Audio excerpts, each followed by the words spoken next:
શ્રી સ્વામિનારાયણ ભગવાનની જય. અક્ષર પુરુષોત્તમ મહારાજની જય. ગુણાતીતાનંદ સ્વામી મહારાજની જય. પ્રમુખ સ્વામી મહારાજની જય. મહંત સ્વામી મહારાજની જય. શ્રીમદ ભગવદ્ ગીતાની અંદર એક શ્લોકમાં કૃષ્ણ ભગવાન એવું કહે છે, ચંચલમ હિ મનઃ કૃષ્ણ પ્રમાથી બલવદ દૃઢમ તસ્યાહમ નિગ્રહમ મન્યે વાયોરીવ દુષ્કરમ. એટલે કે આપણું મન છે ને એ અત્યંત ચંચળ છે, પાછું એકદમ બલવાન છે, એકદમ પ્રમાથી છે. એનું જે નિગ્રહ કરવો કહેતા એનો સંયમ કરવો ને તો વાયુનો જેમ મોટું વાવાઝોડું આવ્યું હોય અને જબરજસ્ત પવન ફૂંકાતો હોય અને એને કંટ્રોલ કરવો હોય કે આપણા વશમાં નથી, એમ મનને પણ કંટ્રોલ કરવો વાયુરીવ દુષ્કરમ. એ વાયુને જેમ કંટ્રોલ કરવો દુષ્કર છે, અઘરો છે, એવું આપણા મનને કંટ્રોલ કરવું અઘરું છે. આધુનિક વૈજ્ઞાનિકો બધું સંશોધન કરે છે, જે આ માઇક્રોસોફ્ટ કંપની છે મોટી, એમને સ્ટડી કરીને એવું પોતે ડેટા બહાર પાડ્યો છે કે 2000ની સાલની અંદર એવરેજ એટેન્શન સ્પાન બધા વ્યક્તિઓનો કેટલો હતો તો 12 સેકન્ડ હતો, અને અત્યારે ઘટતો અત્યારે 2020ની અંદર 8 સેકન્ડ થઈ ગયો છે. હવે જેમ જેમ આ બધું સોશિયલ મીડિયાને બધું વધતું જશે એમ ઓછો થતો જવાનો છે. તો જો આપણું એટેન્શન સ્પાન કેટલું છે 8 સેકન્ડ, હવે આપણું મન કેટલું ચંચળ હશે. હવે આ તો 8 સેકન્ડ આ લોકો કહે છે, પણ મહારાજ તો એવું કહે છે કે એક પળની અંદર હજારો ને લાખો સંકલ્પો આપણા મનમાં થતા હોય છે, ઘણા તો આપણા હાથમાં પણ આવતા નથી. મુક્તાનંદ સ્વામીનું દ્રષ્ટાંત છે ને, મુક્તાનંદ સ્વામી થોડીક જ 5 માળા કરી શકતા હતા, બીજા બધા હરિભક્તો ઘણી માળા કરતા હતા. બધા કે સ્વામી આટલી જ માળા કરો છો? પણ મુક્તાનંદ સ્વામીએ કહ્યું, પછી મહારાજે પૂછ્યું એટલે કહ્યું કે હું તો માળા કેવી કરું છું કે દરેક મણકે મણકે મહારાજની સ્મૃતિ કરું, અને જો બીજો સંકલ્પ થઈ જાય તો એ માળા કેન્સલ. આવી માળા પોતે કરતા. તો જો આપણું મન છે ને બહુ ચંચળ છે, એને ભગવાનમાં રાખવું બહુ અઘરું છે. એમાં વળી સ્વામી બાપાએ આપણને આ સત્સંગ દીક્ષાના મુખપાઠની આજ્ઞા કરી. હવે આપણે આ અધિવેશનની અંદર સારો મુખપાઠ કરવો હોય તો પહેલાં તો મન આપણું વશમાં હશે તો થશે ને. તો મન કઈ રીતે વશમાં થાય? મહારાજે પ્રથમના 38માં કહ્યું કે જેટલું ભગવાનના ચરિત્રોમાં આપણું મન રહે, ભૂતને વાંસળો આપીએ એમ મન તો જાત જાતના સંકલ્પ કરશે, પણ જેટલા ભગવાનના ચરિત્રો સંભાળીએ એટલું આપણું મન વશમાં રહે. તો નિષ્કુળાનંદ સ્વામીએ પણ આ જ ક્રિયા કરેલી છે. એમના જીવનની અંદર જુઓ તો મહારાજની કેટલી બધી સ્મૃતિ કરતા. તો આપણે હરિસ્મૃતિ ગ્રંથમાંથી 2 ચિંતામણીનો લાભ આપણે લીધો. હવે આગળ આપણે ત્રીજી ચિંતામણી લીલા ચિંતામણીની વાત કરીશું. શરૂઆતમાં નિષ્કુળાનંદ સ્વામી કહે છે, અત્યાર સુધી આપણે જોયું હતું કે મહારાજની થાળ ચિંતામણી, મહારાજ કઈ કઈ વાનગીઓ જમ્યા એ થાળ ચિંતામણી પૂરી થાય છે. બીજી ચિંતામણીમાં જતાં પહેલાં નિષ્કુળાનંદ સ્વામી છેલ્લે મહારાજ જમ્યા એનું વર્ણન કરીને આગળ જાય છે. તો મહારાજ કેવા કેવા પાત્રોમાં જમ્યા, કરપત્તર, ક્યારેક તો હાથની અંદર જ પત્તર લઈને જમેલા છે, થાળીમાં જમ્યા છે, થાળમાં જમ્યા છે, ત્રાસડી, આપણે તાંસળી બોલીએ છીએ એમાં જમ્યા છે, કટોરામાં જમ્યા છે, ત્રાસ, મોટો ત્રાસ આવે ને કથરોટ આપણે કહીએ છીએ, એવામાં પણ મહારાજ જમેલા છે. પનવાડા એટલે પતરાવડા, આપણે બધા દેશની અંદર ઘણા જમ્યા હશો, એમાં ભગવાન જમ્યા છે. પડ્યું એટલે કે પાનમાંથી જે વાડકા જેવું બનાવે પડ્યું, એમાં ભગવાન જમ્યા છે. વાટકામાં જમ્યા છે. ક્યારેક હરિભક્તોનો બહુ પ્રેમ હોય તો કનકના ઠામ એટલે કે સોનાના વાસણમાં પણ ભગવાન જમ્યા છે. તો જો ભગવાન તો ભાવના ભૂખ્યા. આપણે પૂર્વે એક પ્રસંગ કહેલો, શ્રીજી મહારાજ ત્યાં માનકુવામાં હતા અને પેલા આપણા હરિભક્તનો સાથી હતો વિશ્રામ કરીને, અને તો સાવ ગરીબ, અને મહારાજને જમવું હતું તો એની જોડે કંઈ ત્યાં વાસણ પણ નહોતું, તો પથ્થરની છીપ ઉપર પણ શ્રીજી મહારાજ જમેલા છે. તો આ બધી સ્મૃતિ નિષ્કુળાનંદ સ્વામી છેલ્લે કરે છે. અને પછી કઈ રીતે મહારાજે જળપાન કર્યું, અબખોરા એટલે કે લોટા જેવું હોય, ઉપર એનું થોડું મોટું હોય મોઢું, એમાં પાણી પીધું છે. કટોરામાં, કળશીઓ એટલે કે લોટામાં પીધું છે. કઠારીથી પાણી પીધું છે, એવા દર્શન કર્યા છે. ઝારીથી, કમંડળથી, આ બધા વડે પાણી વડે ચતુરાઈ શું ચડું કરીને મહારાજે નિર્મળ જળ પીધું છે, એની પણ સ્મૃતિ થાય છે. મહારાજને એવી ટેવ હતી, મહારાજ જ્યારે જમવા બેસતા ત્યારે જમતા જમતા આ હરિચરિત્રામૃત સાગરમાં વર્ણન આવે છે કે 2-3 વાર મહારાજ પાણી પીતા, અને આમ સાન કરીને ડાબા હાથથી સાન કરીને આમ બ્રહ્મચારીને કહે એટલે તરત પાણી આપે, એવી મહારાજને ટેવ હતી. પ્રમુખ સ્વામી મહારાજની પણ આપણે એવા દર્શન કર્યા છે, જમતા જમતા આમ બાપા પાણી ઈશારો કરીને માંગતા.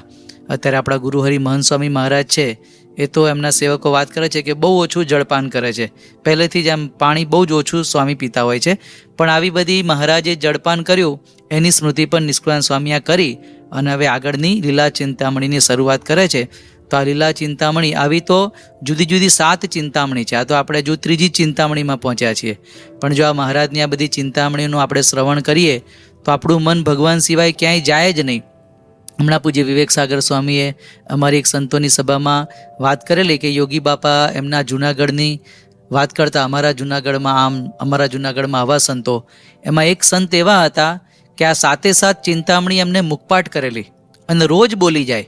હવે એને કેટલી ભગવાનની ભક્તિ હશે!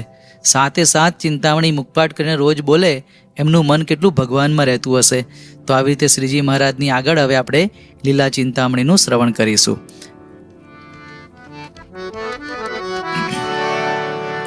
દાંત સુધારી બેઠા પાટે ભૂધર ભાડ્યા છે,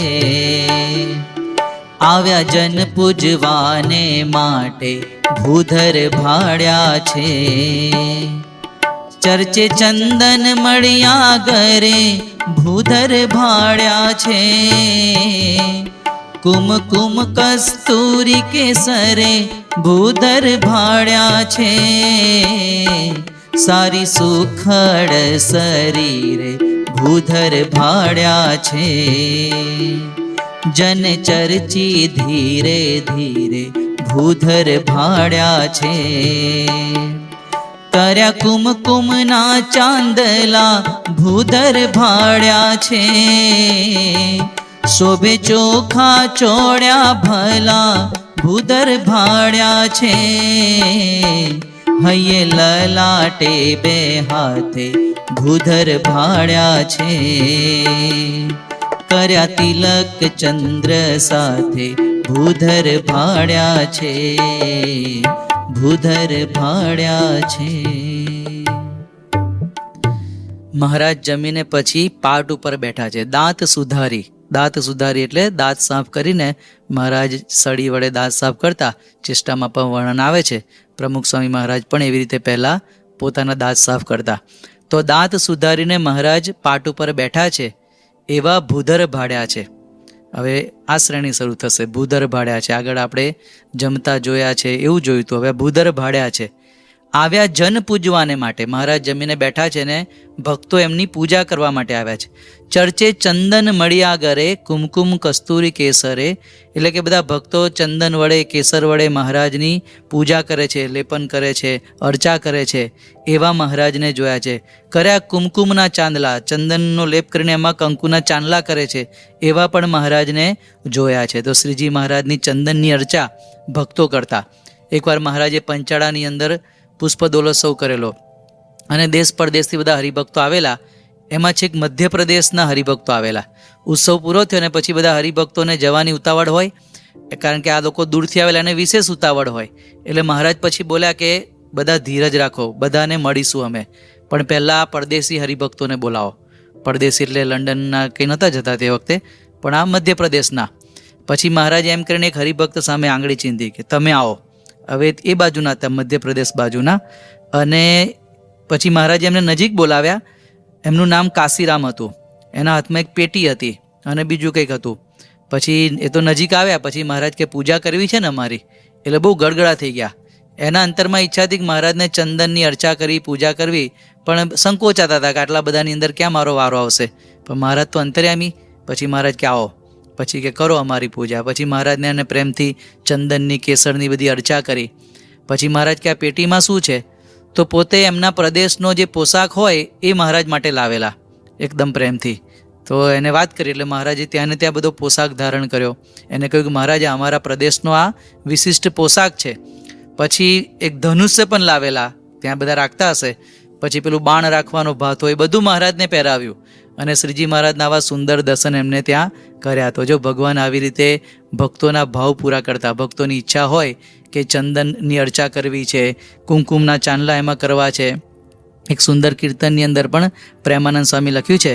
પ્રેમાનંદ સ્વામી કહે છે કે મહારાજનું શરીર શોભે છે, ચંદનનો લેપ કર્યો છે.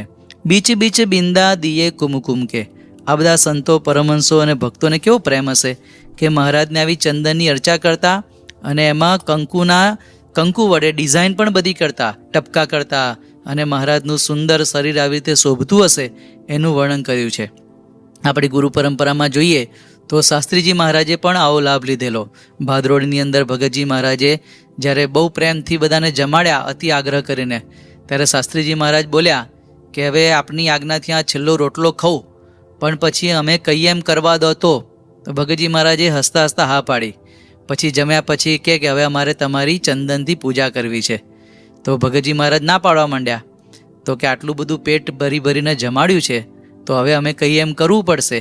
પછી બધા સંતોએ પોતાના પૂજામાં જે ચંદનની ગોટીઓ હોય એ બધી થોડી વાટીને સરસ ચંદન બનાવ્યું અને ભગતજી મહારાજની ચંદનની અર્ચા કરી અને જે સુખ લીધેલું અદ્ભુત પ્રસંગ છે. શાસ્ત્રીજી મહારાજ તો એવું કહેતા, આ પ્રસંગ સંભાળે ને તો અડધા કામાદિક દોષો બળી જાય એવી ભગતજી મહારાજની સુંદર મૂર્તિ શોભતી. ત્યારબાદ તો આપણી ગુરુ પરંપરામાં કોઈ ચંદનની અર્ચા કરી હોય એવો પ્રસંગ આવતો નથી. પણ આપણા લંડનની અંદર આપણા જે અરુણકુમાર છે એમને 2004ની સાલમાં એમને અંતરમાં એવી ઈચ્છા હતી કે પ્રમુખ સ્વામી મહારાજને આવી રીતે ચંદન બધું શરીરે લેપન કરવું, પણ બાપા તો ના જ પાડે. પછી બાપાએ કીધું કે અમારા વતી ઠાકોરજીને કરી લેજો. પછી ઠાકોરજીને એમને કર્યું હશે, પણ ફરી આવ્યા કે સ્વામી તમે કહ્યું છે એટલે મેં ઠાકોરજીને પણ કરેલું છે.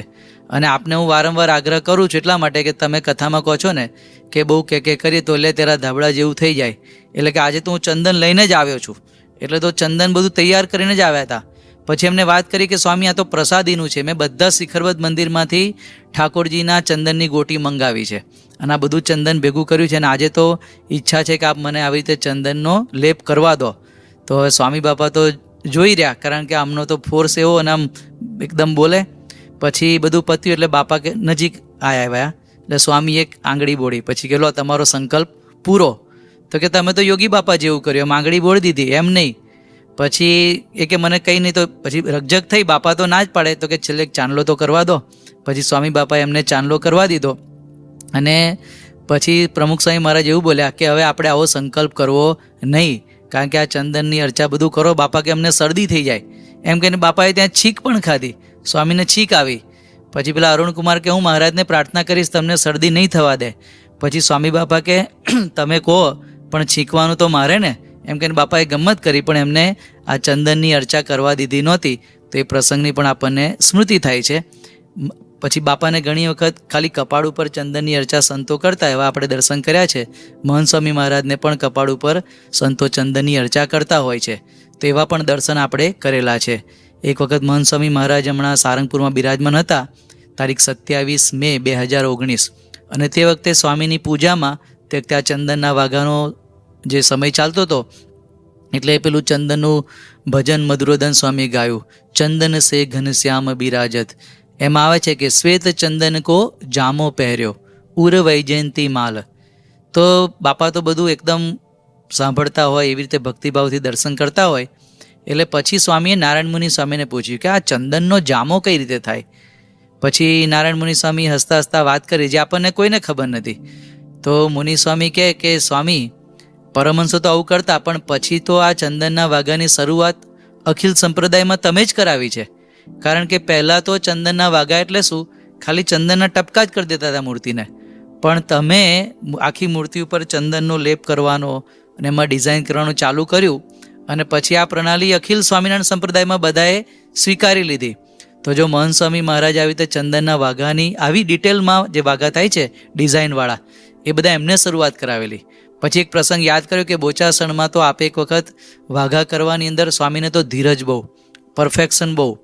તો કે તમે ચંદનના વાઘા કરવાની અંદર એટલો બધો ટાઈમ લીધો, વચ્ચે ઠાકોરજીને નાસ્તો તો ધરાવી દીધો, પણ છેક શણગાર આરતી 9:45 વાગે થયેલી. એટલી બધી ધીરજથી તમે ભગવાનને ચંદનના વાઘા કરેલા. તો મહંત સ્વામી મહારાજને પણ કેટલો બધો પ્રેમ હશે ઠાકોરજીને આવા ચંદનના વાઘા કરવા. તો અહીંયા ચંદનના વાઘાનું વર્ણન બધું કર્યું.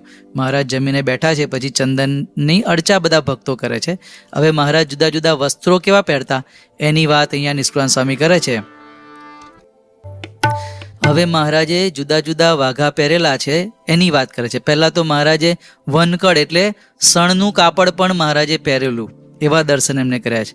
વાઘાંબર એટલે કે પેલું વાઘનું ચર્મનું જે પહેરતા હોય ને એ પણ મહારાજે પહેર્યું છે. મૃગાજીન એટલે મૃગ ચર્મનું વસ્ત્ર એ પણ મહારાજે પહેરેલું. એવા દર્શન આમ તો નીલકંઠવર્ણી વખતે પહેરતા, પણ પછી પણ ક્યારેક મહારાજે દર્શન આપ્યા હશે તો જ નિષ્કુળાનંદ સ્વામીએ તો જોયા હોય ને.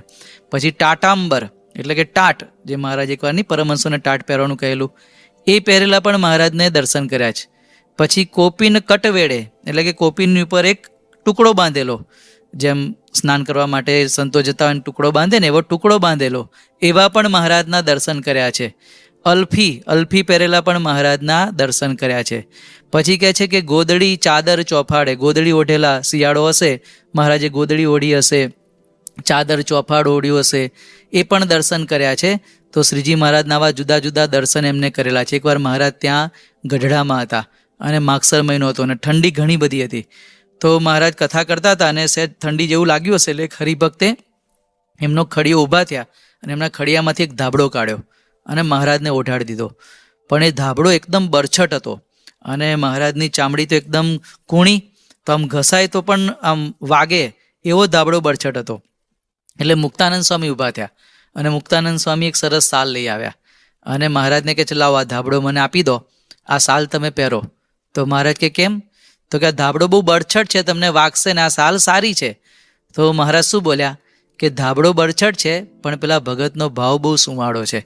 નિત્યાનંદ સ્વામીએ પણ વિનંતી કરી, પણ તોય મહારાજે તે વખતે એ ધાબળો છોડ્યો નહીં અને રાખી મૂક્યો. તો આવી રીતે મહારાજે ભક્તોનો ભાવ પણ પૂરો કર્યો. પણ આવા ધાબળા પહેરેલા ઓઢેલા પણ મહારાજને જોયા છે. પછી આગળ બધું વર્ણન આવે છે, આપણે આગળની સભાની અંદર જોઈશું. પણ શ્રીજી મહારાજ આવી રીતે જુદા જુદા શણગાર કે વાઘા પહેરીને, જુદા જુદા વસ્ત્રો પહેરીને એની સ્મૃતિ અહીંયા નિષ્કુળાનંદ સ્વામી કરે છે. તો આવી રીતે આપણે પણ સ્વામી બાપાના દર્શન કર્યા હોય, બાપા તો કે એવા જુદા જુદા વસ્ત્રો નથી પહેરવાના, પણ ગોદડી ઓઢેલા, આપણે હમણાં જોયું હતું ને બાપા ત્યાં ગયા આલ્પ્સની અંદર, તો કેવી ગોદડી ઓઢેલો ફોટો છે, એના દર્શન કર્યા છે. મહંત સ્વામી મહારાજને સાલ ટોપી પહેરેલા જોયા છે. તો આ બધી આપણે સ્મૃતિ કરીએ તો આપણા અંતરમાં પણ શાંતિ રહે. તો આવી જેટલી મહારાજ સ્વામીની, આપણા ગુરુ પરંપરાના પ્રમુખ સ્વામી મહારાજ, મહંત સ્વામી મહારાજની સ્મૃતિમાં આપણું મન પરોવીશું તો આપણું મન એકદમ શાંત થશે. અને પછી આ બધું મુખપાઠ કરવું ને બધું તો એકદમ સરળ બની જશે. જેટલી ભગવાનની સ્મૃતિ કરશું તો આ નિષ્કુળાનંદ સ્વામી આપણને શીખવાડે છે. તો આવી રીતે આપણે પણ ભગવાનની સ્મૃતિમાં આપણું મન પરોવી શકીએ, એ જ આજના દિવસે એમના ચરણોમાં પ્રાર્થના. શ્રી સ્વામિનારાયણ ભગવાનની જય.